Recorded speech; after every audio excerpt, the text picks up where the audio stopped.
Okay, so the first thing I'll do is I've got to remove the existing light, and the way I do that is I'll use a plastic pry tool and push from the back of the car and pry this out so I can disconnect this.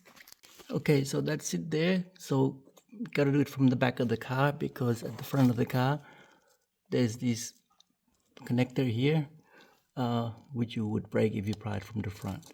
So we just pull this, we just disconnect this. So here's the projector light, and this is the old light.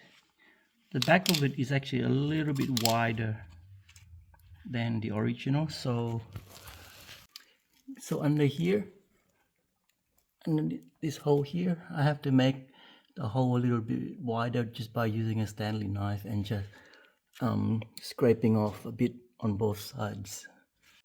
Okay, so the original connector doesn't quite fit into the new light, but it did come with this little extension cable here, which I've used.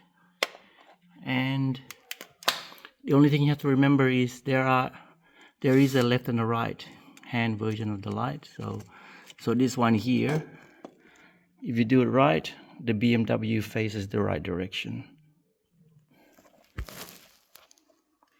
So to put this back in, we just start from the front.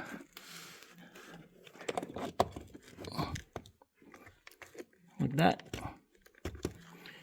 And then just push up.